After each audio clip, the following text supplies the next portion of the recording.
Nobles frères et sœurs dans le Seigneur à travers le monde entier, que la grâce et la paix de Dieu demeurent avec chacun d'entre nous. Au nom de Jésus, merci. Je me prénomme Venant. Toujours avec deux mots posés sur le cœur, que j'aimerais effectuer avec vous le partage de la parole de Dieu sur la suite du grand thème que nous avons introduit dernièrement, à savoir exposer les ruses, les manigances, les pièges du diable, afin de ne pas être victime dans la vie. Amen. Comme nous procédons étape par étape pour permettre à chacun de ressortir de manière distincte chaque ruse du diable, nous sommes aujourd'hui à la ruse numéro 10. Amen. Il s'agit de quoi? La ruse du diable numéro 10 consiste à empêcher les gens de connaître le véritable nom de Dieu et la personne à qui on attribue le titre de Dieu. Qui est réellement Dieu? Qui est cet être suprême, cette personne suprême à qui on attribue tous ces grands titres honorifiques, suprêmes? Les gens ne savent même pas.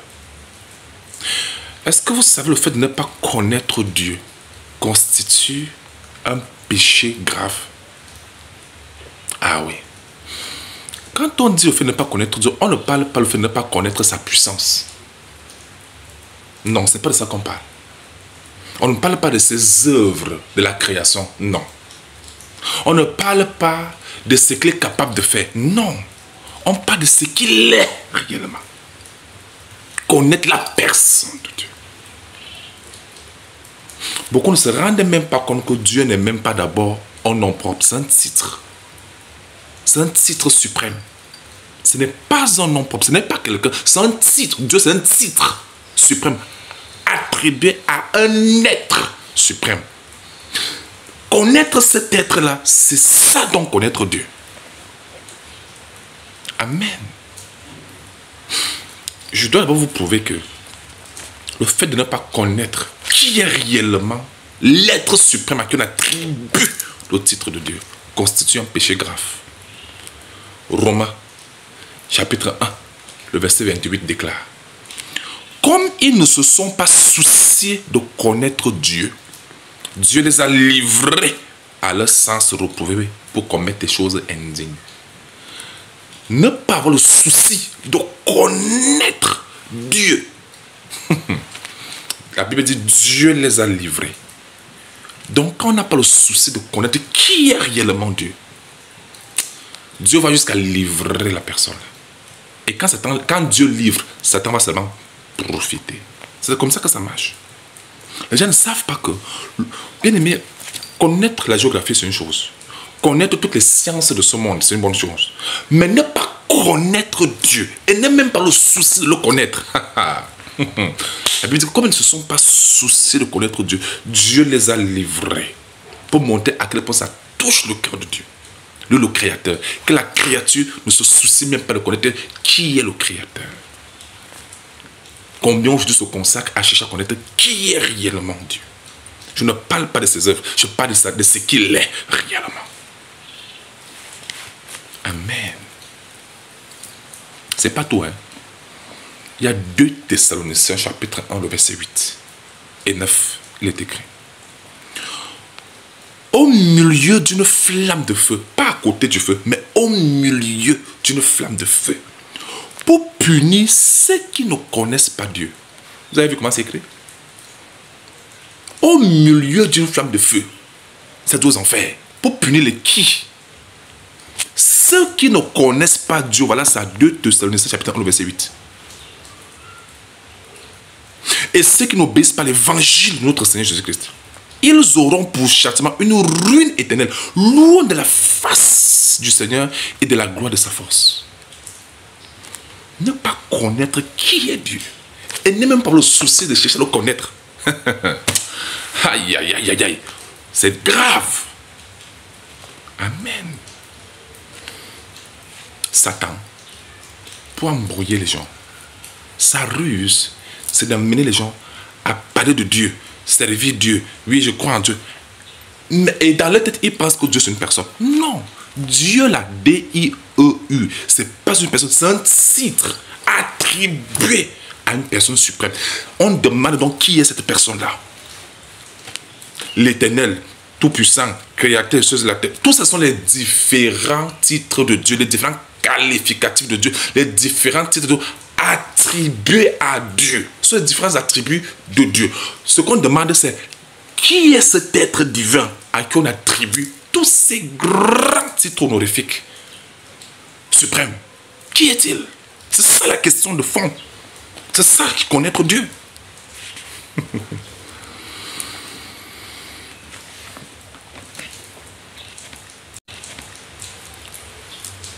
La première erreur grave, oh mon Dieu, qui me fait mal au cœur, c'est que, comme Satan a embrouillé les gens sur le terme Dieu, il a aussi troublé les hommes de confondre la fonction de Père, Fils, Saint-Esprit par ces trois attributs. Ces trois attributs, trois rôles, ces trois fonctions. Les gens pensent que c'est trois personnes. Ce n'est pas trois personnes. Père, Fils, Saint-Esprit, ce n'est pas trois personnes. C'est trois fonctions, trois attributs. Père, c'est un attribut. Les gens ne savent même pas cela. Dans vos cartes nationales d'identité, quand on dit que le nom du Père, parce que le Père n'est pas un nom propre, c'est un attribut, c'est un qualificatif, c'est une fonction, ou bien non commun, c'est pourquoi on demande le nom. On met deux points. On met maintenant le nom propre de celui qui joue le rôle de Père dans ta vie. C'est pourquoi on dit nom du Père. Parce que Père n'est pas considéré comme un nom propre, mais plutôt un titre, un qualificatif, une fonction. C'est plutôt un nom commun. C'est pourquoi on met le nom propre. On met deux points. On met alors le nom. Ça peut être tel, tel, tel, tel. Le tel, tel, tel là, c'est donc le nom propre de l'individu qui joue dans le rôle de Père. Donc Père n'est pas un nom propre. Est-ce que c'est très clair? C'est un titre, c'est une fonction. Fils, c'est une fonction. Saint-Esprit, c'est une fonction, c'est un attribut. Maintenant, qui est donc celui qui joue ces trois rôles? Est-ce trois personnes qui jouent trois rôles ou bien c'est la même personne qui joue trois rôles? La réponse à cela se trouve dans Matthieu chapitre 28, verset 19. Allez dans tout le monde entier. Il dit, faites de toutes les nations les disciples, les baptisant au nom du Père, du Fils et du Saint-Esprit. Si les trois-là faisaient trois personnes, comme beaucoup pensent, le haut nom devait être au pluriel. Mais désolé, le haut nom là est plutôt au singulier, montrant que c'est une seule personne qui assume la fonction de Père, qui joue le rôle du Saint-Esprit, du Fils, le rôle du Saint-Esprit. C'est le même. Ce n'est pas trois personnes, c'est trois fonctions assumées par un seul Dieu. Les gens ne le savent même pas. Et c'est très dangereux. Amen. Depuis quand les fonctions sont venues des personnes? Depuis quand les qualificatifs sont venus des personnes? Depuis quand les attributs sont devenus des personnes? Depuis quand? Depuis quand les rôles, trois rôles? Dieu n'est pas trois, Dieu est un. Mais il joue trois rôles. Ce sont les rôles qui sont trinitaires. Ce sont les rôles qui sont trois. Trinité, ce sont les fonctions qui sont trois. Mais Dieu, lui, il est un seul Dieu. 1 Timothée 2,5. Il y a un seul, pas trois, seul Dieu. Qui est donc ce seul Dieu-là? C'est qui? C'est ça, connaître Dieu. C'est très clair. Merci. Donc le même qui a joué le rôle de Père, c'est le même qui joue le rôle de Fils, c'est le même qui assume le rôle du Saint-Esprit. C'est le même individu. Voilà pourquoi au nom là est écrit au singulier. C'est une seule personne. Et les apôtres ayant compris cela, ayant compris la recommandation de Jésus, et ils sont allés prêcher et baptiser les gens. Pas au nom du Père, du Fils, du Saint-Esprit. Ils n'ont pas évoqué les titres là. Ils ont évoqué la personne à qui appartient ce titre. Actes chapitre 2, 36-37. La question avait été posée aux apôtres. Regardez un peu ça. Actes chapitre 2, 36-37. Regardez ce qu'ils ont dit. Amen. Question 37-38. Acte 2, 37-38. Après avoir entendu ce discours, ils eurent le cœur vivement touché. Ils dirent à Pierre et aux autres apôtres, hommes frères, que ferons-nous? La question avait été posée à tout l'ensemble des apôtres qui avaient reçu les instructions du Seigneur Jésus-Christ. Pierre leur dit, porte-parole, repentez-vous et que chacun de vous soit baptisé au nom de qui? Est-ce qu'il a dit au nom du Père, du Fils et Saint-Esprit, comme il évoquait les trois fonctions? Non, non, non, non. Pierre ne va pas évoquer les trois fonctions. Il va évoquer la personne qui assume et qui assure les trois fonctions, la Père, Fils et Saint-Esprit. Voilà pourquoi Pierre leur dit, repentez-vous et que chacun de vous soit baptisé au nom de Jésus-Christ pour le pardon de vos péchés et vous recevrez le nom du Saint-Esprit. Pourquoi il parle de Jésus-Christ? N'est-ce pas que vous avez dit au nom du Père, du Fils et Saint-Esprit? Pourquoi il évoque Jésus? C'est parce qu'ils avaient compris le langage de Jésus. Que le haut nom là, Père, première fonction, Fils, deuxième fonction, Saint-Esprit, troisième fonction, ça fait trois rôles joués par une seule personne. La personne qui joue ce rôle là, c'est Jésus-Christ. Toi qui m'écoutes, tu es peut-être le père de quelqu'un. Et quand tu parles en tant que père, tu parles avec autorité. De même, quand tu parles en tant que fils, tu parles avec humilité. Et toi, quand tu parles en tant que directeur, tu es le grand patron. Quand tu parles en tant que l'époux de tel, tu parles en tant qu'époux. Ça fait trois rôles, ça fait trois fonctions, mais jouées et assumées par un seul individu, un seul être, une seule personne. Ce sont les rôles qui sont plusieurs, mais toi, tu es un seul. Donc, c'est aussi comme ça, même chose avec Père, Fils et Saint-Esprit. Les rôles sont différents, mais c'est le même Dieu qui assume cela. Ce n'est pas trois personnes. C'est très clair pour tout le monde. Donc, Jésus, en tant que Père, celui qui m'a vu a vu le Père. Jésus joue le rôle de tant que Fils de Dieu. Amen. Le Père plus grand que moi. Ça, c'est Jésus qui parle en tant que Fils de Dieu. Mais tant que Dieu dit le Père et moi, nous sommes un. Amen. Celui qui m'a vu a vu le Père.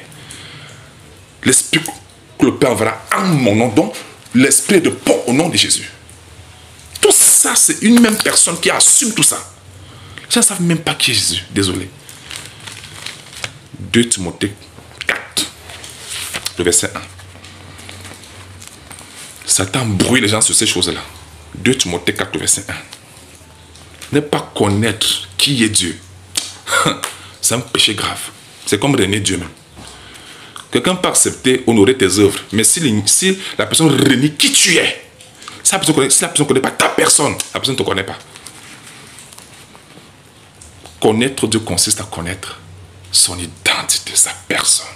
L'être suprême en question, à qui on attribue tous ces grands titres suprêmes. C'est ça, connaître Dieu. Et si on ne le connaît pas, c'est trop dangereux. 2 Timothée 4, verset 1. Je t'en conjure devant Dieu. 1. Et devant Jésus, ça fait combien? 2. Normalement, le verbe qui doit suivre doit se mettre à la troisième personne du singulier, du pluriel, non. À la troisième personne du pluriel, non. Parce qu'on a dit Dieu, 1. Jésus-Christ, 2. Si les deux sont différents, alors le verbe doit être conjugué à la troisième personne du pluriel. Parce que la conjonction de continuation est. Paul et Pierre doivent, n'est-ce pas? En français, non. Mais si les deux là, ce n'est pas deux personnes, mais c'est une personne, on doit donc dire doivent, on doit dire doit. Voilà pourquoi il écrit, je t'en conjure devant Dieu et devant Jésus-Christ, qui doit juger les vivants et les morts. Je vais vous poser la question. Pourquoi on cite Dieu et on cite Jésus? Et le verbe est plutôt mis à la troisième personne du singulier. Pourtant, on évoque Dieu, on évoque Jésus. Pourquoi on ne dit pas doivent, comme c'était deux personnes? On dit il doit. Devant Dieu et devant Jésus, qui doit. Pourquoi c'est doit? Venez expliquer ça. Venez expliquer pourquoi c'est écrit doit. Vous voulez dire que c'est une erreur? Les gens ne connaissent même pas le langage biblique. Hein. Désolé, les gens ne comprennent pas le langage biblique. Ils inventent pas de langage, ils pensent que c'est le langage biblique. Non, non. Quand on parle de Dieu, c'est le titre suprême. Quand on parle de Jésus, on parle du nom, l'être, la personne à qui on attribue le titre Dieu, le titre Fils de Dieu, le titre Saint-Esprit. Tous ces grands titres sont attribués au nom de Jésus. Donc, Dieu, c'est un titre suprême attribué à la personne de Jésus. Pas étonnant. Hébreux, le verset 3 dit que Jésus-Christ est l'empreinte de la personne de Dieu. Tous ceux qui vous ont dit qu'il y a trois personnes, vous ont menti. Ce n'est pas trois personnes. Ça n'existe pas la Bible. Le verset n'existe pas. C'est une invention erronée des hommes. C'est une personne en Dieu. C'est Jésus. Hébreux 1, le verset 1, le verset 3 est clair. Il n'y a pas 3 personnes en Dieu. C'est une seule personne et c'est Jésus. Les gens confondent les 3 titres. Ils disent que c'est 3 personnes. Ce n'est pas 3 personnes, c'est 3 titres. Père, Fils, Saint-Esprit, c'est 3 titres. Ce n'est pas 3 personnes. Je t'en conjure devant Dieu et devant Jésus. On évoque le titre honorifique et puis on finit avec le nom de la personne à qui appartient ce titre. C'est pourquoi on met doigt au singulier. C'est très clair. Donc le nom de Dieu, c'est Jésus-Christ. C'est lui qui joue le rôle de Dieu. Le même joue le rôle du Fils. Le même joue le rôle du Saint-Esprit. Romains 8, 9, celui qui n'a pas l'Esprit de Christ ne lui appartient pas. 1 Jean chapitre 5, le verset 20, il est écrit, version sommaire. 1 Jean 5, le verset 20. Mais nous savons aussi que le Fils de Dieu est venu et qui nous a donné quoi?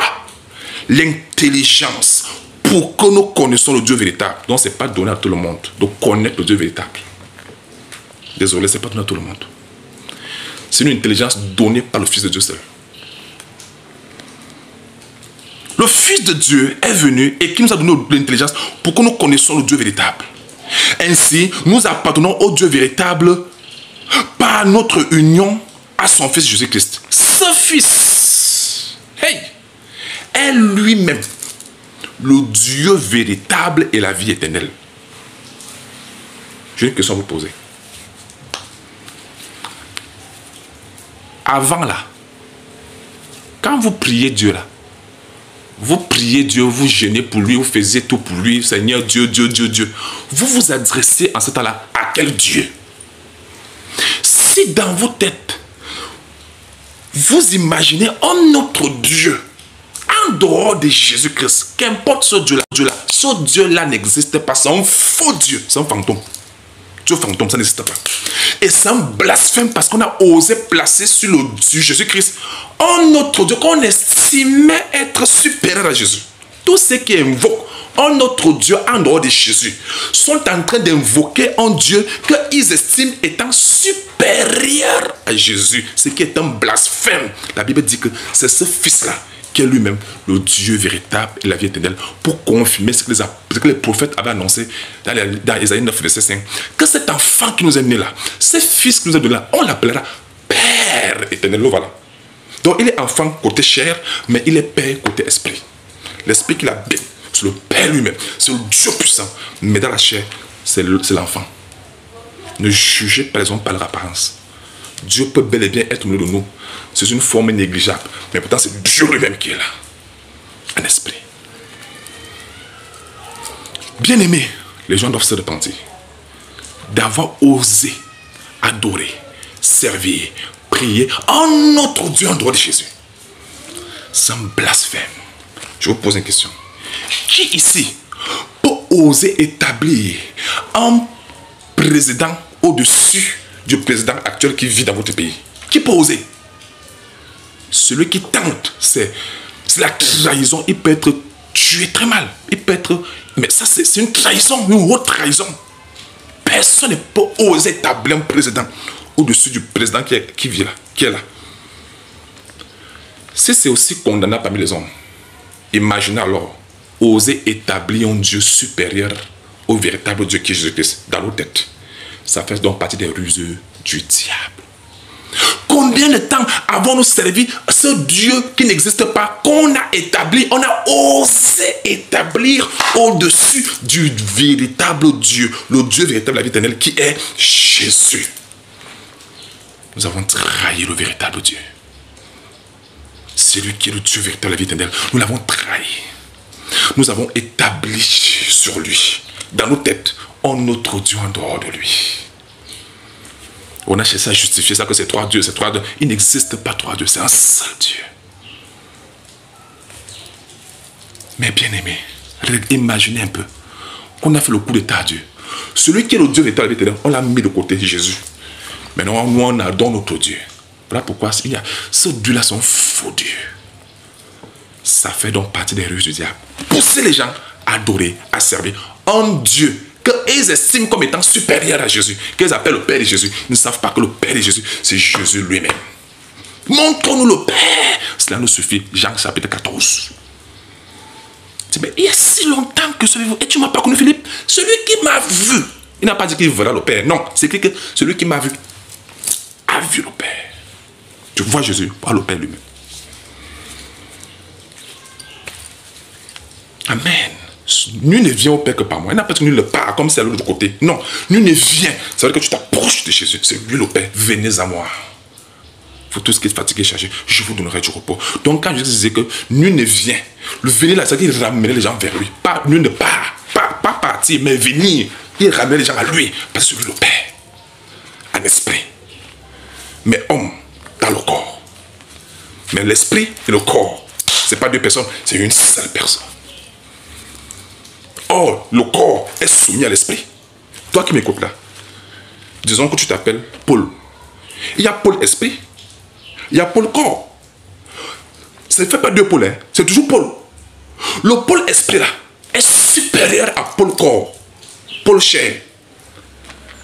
Ça fait deux personnes? Non.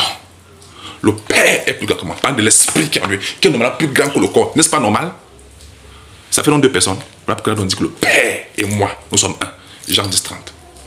Les gens n'ont pas compris le langage de Christ. L'esprit, toi Paul, ton esprit, c'est toujours toi-même. Ton corps, c'est toujours toi-même. Mais Paul esprit est supérieur à Paul corps. Et tout ce que Paul esprit ordonne, envoie, le Paul corps qui est la chair exécute. Donc tu vois le Paul qui est corps est soumis à Paul qui est esprit. Et tout ce que le Paul esprit ordonne, le corps exécute. Donc le Paul qui est corps est soumis, est serviteur de Paul qui est esprit, ton esprit. Amen. Donc ton esprit ordonne et ton corps va obéir. Ton esprit envoie ton corps et ton corps exécute. Quand tu dis, je veux me laver, c'est ton esprit qui parle. C'est ton esprit qui va aller prendre l'eau et mettre ça sur toi. Non, c'est ton corps qui va être envoyé pour exécuter la volonté de ton esprit qui est toujours toi-même. Qu'est-ce qu'il y a de compliqué dans ça, les bien-aimés? Jésus, c'est lui le Dieu véritable et la vie éternelle. Tous ceux qui l'ont ignoré pour aller servir notre Dieu que lui sont dans le piège du diable. Ils ont commis un sacrilège. Voilà pourquoi la Bible dit qu'au milieu d'une flamme de feu, pour punir ceux qui ne connaissent pas Dieu. Ah oui, et ceux qui n'obéissent pas à l'évangile. Comme ils ne se sont pas souciés de connaître Dieu. Dieu les a livrés à leur sens de prouver pour commettre des choses indignes. Romains 1, verset 28. Quel est le nom de Dieu que tu sais depuis longtemps? Je donne mon propre témoignage. Amen. J'ai 37 ans. Et bientôt j'en aurai 38. Et j'ai passé 22 ans de ma vie à servir un autre Dieu que moi j'estimais comme étant supérieur à Jésus. Jésus n'était pas mon Dieu. Il était oui, un envoyé de Dieu. Il était fils de Dieu, le petit de Dieu. Oui, c'était ma tête, c'est comme ça. Donc moi, je servais notre Dieu. Alors que ce Dieu-là n'existe pas. Hey! Vous voyez un peu l'erreur? Hey! Pendant 22 ans, j'ai servi. J'étais comme ça. J'étais baptisé. Hein. L'église protestante. J'étais baptisé, s'il vous plaît. J'étais confirmé. J'appartenais à un groupe qu'on appelle la Japeux.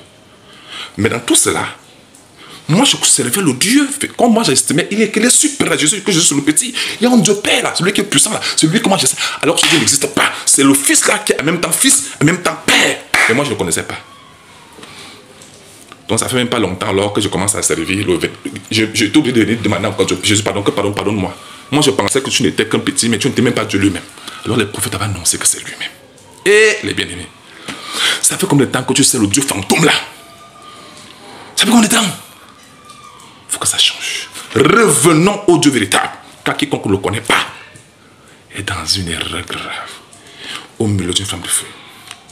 Pour punir ceux qui ne connaissent pas Dieu. Gloire à Dieu. Jésus est le Dieu véritable et la vie éternelle. Pour finir, qui est celui qui avait voulu établir son trône au-dessus du trône de Dieu? N'est-ce pas Satan?